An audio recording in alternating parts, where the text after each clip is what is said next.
नमस्ते दोस्तों, स्वागत है आपका रोड यूनिवर्सिटी चैनल में। दोस्तों, आप सबका बहुत बहुत धन्यवाद। आप सभी लोगों ने इतना अच्छा प्यार दिया, बहुत सपोर्ट किया, तो मैं आपका तहे दिल से बहुत बड़ा शुक्रिया अदा करता हूँ। तो दोस्तों, ये जो आज का जो वीडियो है, ये पब्लिक डिमांड यानी अपने जितने भी व्यूअर्स हैं उनकी डिमांड पे आया हुआ है। क्योंकि आज तक मैं जितने भी वीडियो अपलोड करता था तो वो वॉइस ओवर होता था, मतलब एक बिजनेस होता था, बिजनेस के बारे में बात करता था, बहुत सारे वीडियो चलती थी और पिक्चर्स भी चलते थे। लेकिन बहुत सारे भाइयों ने मुझे ये रिक्वेस्ट की कि सर आप वीडियो पे आ जाओ और कुछ नया हमें बताइए बिजनेस के बारे में। तो आज का ये थंबनेल देख के आप समझ ही गए होंगे कि मैं किस चीज़ पे बात करना चाहता हूँ। मैं किसी भी बिजनेस स्टडी की बात नहीं कर रहा हूँ, मैं बात कर रहा हूँ मेरी खुद की, जो मैं 1 साल अलग अलग तरीके से असफल हो गया। जी हाँ, मैं बिजनेस में क्यों असफल हुआ इसके बारे में हम बात करने वाले हैं। वैसे तो देखा जाए तो बहुत सारे लोग बिजनेस करते हैं, बहुत कम लोग उसमें सफल हो पाते हैं, ज़्यादातर लोग असफल होते हैं, फेल हो जाते हैं। उसके जो रीज़न्स है वो मुझे पता चले और वही बहुत सारे रीज़न मैं आपके साथ शेयर करने जा रहा हूँ। तो अभी ये जो वीडियो काफ़ी लंबा हो सकता है, इसलिए हमने उसको अलग अलग पार्ट में डिवाइड किया है, ताकि वो छोटा सा वीडियो आप ठीक तरीके से देख सको, समझ सको, और जो आपको लगता है कि ये चीज़ मुझे इम्प्लीमेंट करनी है या इस चीज़ पे मुझे काम करना चाहिए, तो वो चीज़ भी आप कर सकते हो। दोस्तों, मेरी इस कहानी की शुरुआत होती है कोविड से। आप जानते हो कि कोविड की वजह से पूरी दुनिया कितनी परेशान थी। दुनिया के हर व्यक्ति को कितनी अलग अलग परेशानियों का सामना करना पड़ा। और आप जानते हो कि लॉकडाउन कितना बड़ा था। अब जब लॉकडाउन खुल गया, लोग अपने काम पे चले गए, तो उसमें से बहुत सारे लोगों की नौकरियां चली गई थी। उनमें से मैं एक भी था।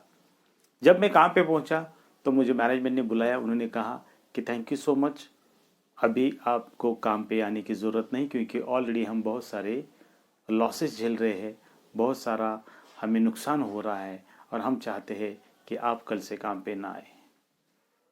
एक इंसान है जो कोविड के खुलते ही अपनी कंपनी में जाता है और उसी दिन अगर उसे कहा जाए कि कल से काम पे मत आओ, तो उसके लिए बहुत बड़ा सदमा होता है।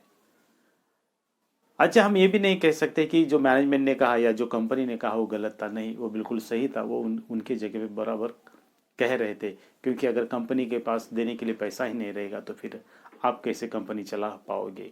अगर आपके पास 100 लोग हैं, उसमें से 100 लोगों को सैलरी देना पॉसिबल नहीं, इसलिए कम लोग रखे जाते हैं। बहुत सारे लोगों को काम से मजबूरन निकाल दिया गया, किसी ने ज़बरदस्ती से निकाला नहीं। अब मेरे पास बहुत बड़ी समस्या थी कि अब मुझे मेरा घर चलाना है, घर के ईएमआई देने हैं, बहुत सारी चीज़ें मुझे करनी थी, और वो चीज़ें सिर्फ और सिर्फ एक ही बात पे निर्भर थी कि मैं हर महीना कितना पैसा कमा सकता हूँ।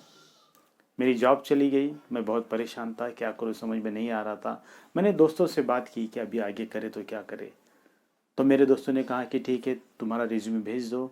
अलग अलग कंपनी में हमने ट्राई किया, लेकिन दुर्भाग्य से मुझे कहीं पर भी जॉब नहीं मिला। एक दिन थका हारा मैं बैठा था, क्या करे कुछ समझ में नहीं आ रहा था। जितनी भी हमने सेविंग की थी वो पूरी ज़ीरो हो रही थी, हमारे पास कुछ भी नहीं था।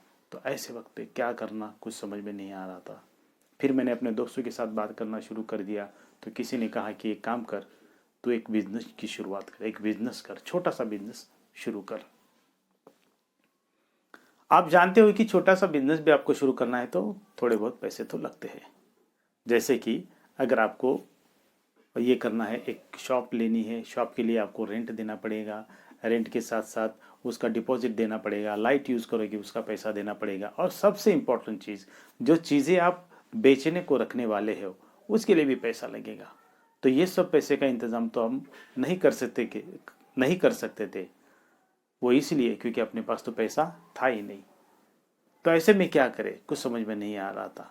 तो किसी ने कहा कि एक काम करो, अभी तुम्हें रास्ते पर बेचना होगा। ये तो मेरे लिए वो, जैसे मैंने जॉब छोड़ा वैसे जैसा एक शौक था, वही एक दूसरा शौक ये भी मिल गया कि अभी मुझे रास्ते पे बेचना होगा। बहुत सारे पढ़े लिखे लोग होते हैं, और जब आप चाहो या ना चाहो, कभी कभी कुदरत आपके सामने ऐसा कुछ दांव खेलती है कि आप उसे कुछ नहीं कर सकते। बस आपको देखना पड़ता है, जो भी परेशानियां आएगी उसे आपको झेलना पड़ता है। तो जब दोस्तों ने मुझे कहा कि अब तुम्हें रास्ते पे बेचना होगा क्योंकि तुम्हारे पास कुछ अभी पैसे नहीं है।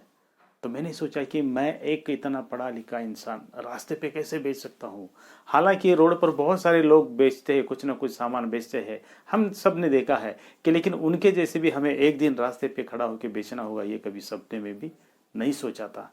लेकिन मेरे पास कुछ अभी था ही नहीं करने के लिए, ना तो काम मिल रहा था ना कुछ मिल रहा था, क्योंकि मुझे पैसे की सख्त ज़रूरत थी।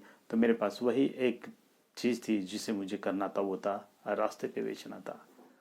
तो मैंने रास्ते पे अलग अलग चीज़ें बेचनी शुरू कर दी। करीबन 1 साल तक मैं रास्ते पर अलग अलग चीज़ें बेचता रहा। अब रास्ते पर आप जानते हो, रास्ते पर कोई आप ठेला नहीं लगा सकते, कुछ नहीं कर सकते, क्योंकि अगर आपने ठेला भी लगाया तो कॉरपोरेशन वाले उसको उठा के ले जाते हैं। तो जहाँ पर आपको जगह मिलती वहाँ पर आप आपकी चीज़ें रखते हो, उसे बेचना शुरू करते हो। तो मैंने अलग अलग तरीके की रास्ते पे चीज़ें बेची, अलग अलग रास्ते पर जाके बेची। और उन्हीं 1 साल के दौरान मैंने देखा कि ऐसे भी बहुत सारे लोग हैं जो रास्ते पे बेचते हो या कहीं पर भी बेचते हो, जो बिजनेस करते हैं, वो लोग क्यों सफल होते हैं, उनकी सफलता का राज क्या होता है, वो मैंने देखा। मैंने ऐसे भी लोग देखे हैं कि जो बहुत कम पढ़े लिखे हैं, लेकिन उनका पैसा कमाने का तरीका बहुत ही गजब होता है, बहुत सारा पैसा कमाते हो। और कभी कभी हम सुनते हैं कि इतने बहुत सारा पैसा कमाए इस बिजनेस में उस बिजनेस में।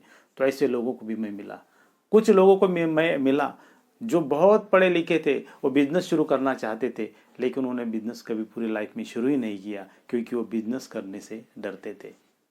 तो ये जो 1 साल का जो मेरा सफ़र था पूरा, वो मुझे लगता है कि आप लोगों के सामने मुझे पेश करना चाहिए, बताना चाहिए। हो सकता है उसमें से आपको कुछ सीख मिले। अभी तक आपने देखा होगा कि जब सफल होता है तो लोग कहते हैं कि सफलता कैसे पाई जाए, ये होता है, ऐसे होता है, वैसे होता है। हर कोई अपनी सफलता की बात आपको बताना चाहेगा, लेकिन मुझे लगता है कि बहुत ऐसे कम लोग होंगे मेरे जैसे जो अपनी असफलता की बात आपके साथ खुलेआम शेयर कर रहे हैं।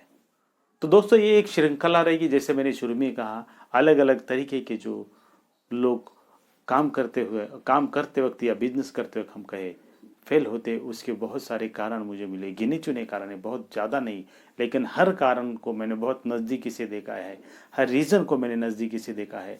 तब मुझे पता चला कि अगर आप कोई बिजनेस करना चाहते हो तो आपको एक स्ट्रक्चर तरीके से करना चाहिए। मतलब अगर हम कोई घर अगर हम बना रहे हैं तो उसका फाउंडेशन पहले कैसा होना चाहिए, दीवारें कैसे होनी चाहिए, छत पे क्या होना चाहिए, बिजनेस भी ठीक उसी तरीके से होता है। और जो लोग गलती करते हैं वो तो पूरे लाइफ में फिर कोई बिजनेस नहीं करते, लेकिन जो गलती करके सुधार लेते हैं तो लाइफ में वो बहुत कुछ कर जाते हैं। तो दोस्तों, अगर आपको भी कुछ लाइफ में कुछ अच्छा बिजनेस करना है, आगे बढ़ना है, बहुत सारे पैसे कमाने हैं और कुछ न कुछ करके दिखाना है, तो आपको मेरे साथ आने वाले वीडियो की सीरीज़ में बने रहना होगा। मैं आपको बताऊंगा कि क्या ऐसी वजह थी जिसकी वजह से मैं असफल हुआ, क्या ऐसी वजह थी कि जो लोगों को मैंने देखा है कि बहुत तादाद में, बहुत संख्या में लोग असफल हो चुके हैं, लेकिन बहुत कम मात्रा में लोग सफल हो चुके हैं। उनकी सफलता का राज जानना नहीं है, हमें जानना है कि हमारी असफलता का राज क्या है। अगर वो राज हमें मिल गया तो आपको सफलता पाने से कोई भी नहीं रोक सकता। तो दोस्तों, आज की वीडियो में बस इतना ही। तो मिलते हैं अगली वीडियो में एक नए टॉपिक के साथ। तो तब तक के लिए I wish you all the best. Thank you so much. धन्यवाद।